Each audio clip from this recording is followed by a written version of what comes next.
ये 8 लक्षण प्रकट होने लगते हैं जिसके ऊपर प्रभु की कृपा होती है।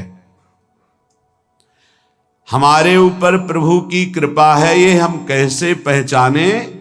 तो ये 8 लक्षण प्रकट होने लगते हैं जिस पर हरिजू की प्रियाजू की कृपा है। पहला, घोर अपराध करने वाले के प्रति भी दया की भावना, शांति पहला लक्षण है। भाव में भी पहले शांत भाव है। हमारे ऊपर श्री हरिजू की कृपा है, इसकी पहचान ये 8 लक्षण।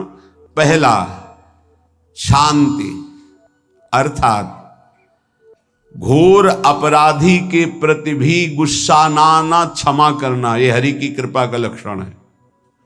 देख लो भाई, घोर अपराधी शब्द तो जाने दो, जरा सा प्रतिकूल हो जाए तो लाख समझाओ पर भ्रकुटी तनी रहती है।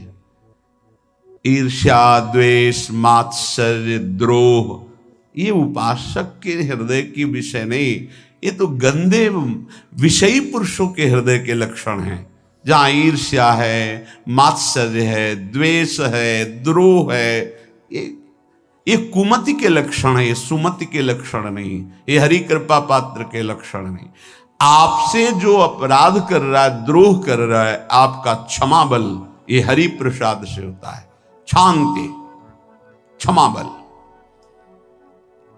शांति, सह गया, क्या करूं, सहना ही पड़ेगा क्योंकि भगवत मार्ग में वो ऐसा नहीं होता। शांति, बुरा ही नहीं लगा, हरि कृपा पात्र को बुरा ही नहीं लगा। उमा संत के यही बड़ाई, मंद करत जो करे भलाई, ये सीधा शांति की व्याख्या है। अपने यहां मंगल गान में, करत जे अनसहन निंदक तिनहु पे अनुग्रह कियो, यह है हरि कृपा, यह है आचार्य कृपा, गुरु कृपा। अपराधी पर भी क्षमा का भाव होना, भला ऐसा है? अपराधी पर भी क्षमा का भाव होना, ये हरि कृपा पात्र में ही होगा, अन्य में नहीं। तो अगर अपने हृदय में ऐसा लगे कि ऐसा नहीं है, तो हरिजू से प्रार्थना करनी चाहिए कि कृपा करो, मेरे में सामर्थ्य आवे। दूसरा, अनुसूया, वो किसी भी के प्रति कभी भी कोई दोष दर्शन ही नहीं करेगा। दोष कथन, दोष श्रवण की तो बात जाने दो।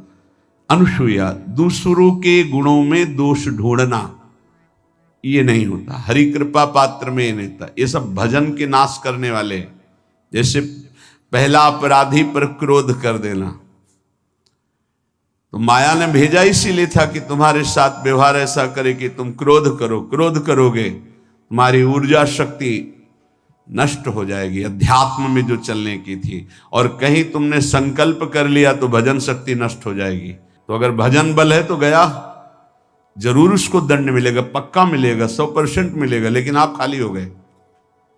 ना भजन करने की वृत्ति रहेगी और ना भजन रहेगा, दोनों बात। अनुसूया, किसी के सद्गुणों में दोष देखना, गुणों में दोष ढूंढना, ये हरि कृपा पात्र में नहीं होता। ये बहुत मंगलमयी बातें हैं जिससे हमारा भजन मार्ग पुष्ट होता है। तीसरा, वो बाहर से और भीतर से पवित्र रहता है, हरि कृपा पात्र।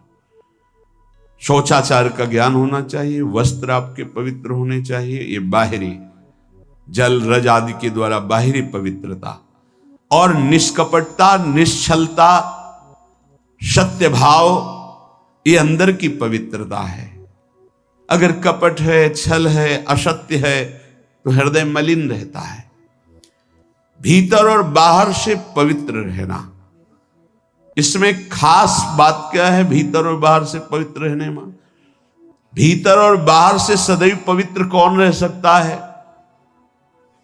तो बोले जो पुंडरीकाक्ष भगवान श्री हरि का, प्रियाजू का स्मरण करता रहता है, शवायाभ्यंतर शुचि, वो बाह्य और अभ्यंतर दोनों से पावन रहता है।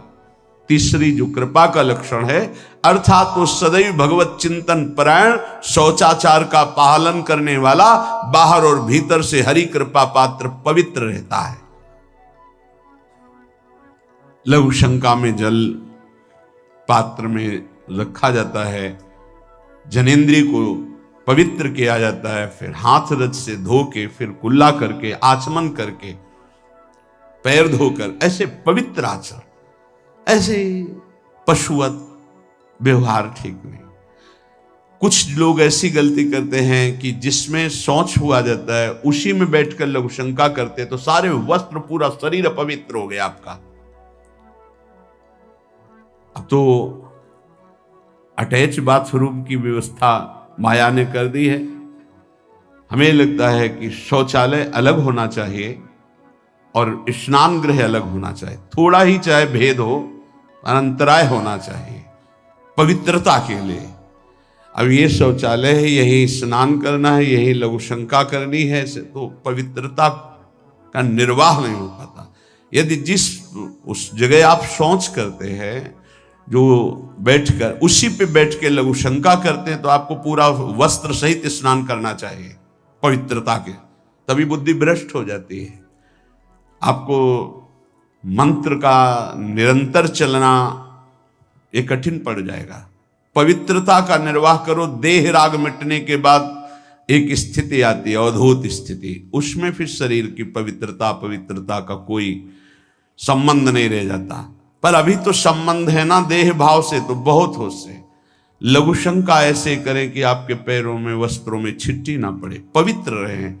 हर समय हमें पवित्र मंत्र जपना है, नाम जपना है, श्री की सेवा में रहना है। बहुत जल्दीबाजी खड़े खड़े लघु शंका की, छिट्टियां पड़ रही, बस ऐसे चल दिए, वो पशुवत आचरण भगवत मार्ग में नहीं चल पाओगे। वो अंदर तुम्हारे व्याकुलता पैदा करता रहेगा, भोगों की, संसार की। शौचाचार का बहुत बड़ा फल है, शरीर राग छूट जाएगा।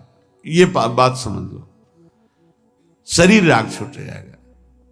शरीर संबंधी पवित्रता शरीर राग छुड़ा देती है, आंतरिक रहस्य है ये।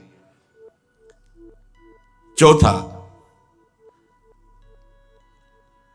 ऐसे कार्यों का अनुष्ठान न करे जिनमें हमारा भजन छूटता है, जिनमें सत्य छूटता है, जिनमें भगवत भाव छूटता है। जैसे आपके ऊपर कृपा हुई, आप भगवत मार्ग में चल रहे हैं, अब आप ऐसे संसारिक कार्यों का अनुष्ठान कर रहे हैं जिनमें आपकी चित्तवृत्ति बिल्कुल भगवत विमुख हो रही, तो जीवन का लाभ क्या होगा? लाभ तो है भगवत स्मरण सहित। इसी की मानो टीका है, छठदम शील बिरत बहु कर्मा, निरत निरंतर सज्जन धर्मा।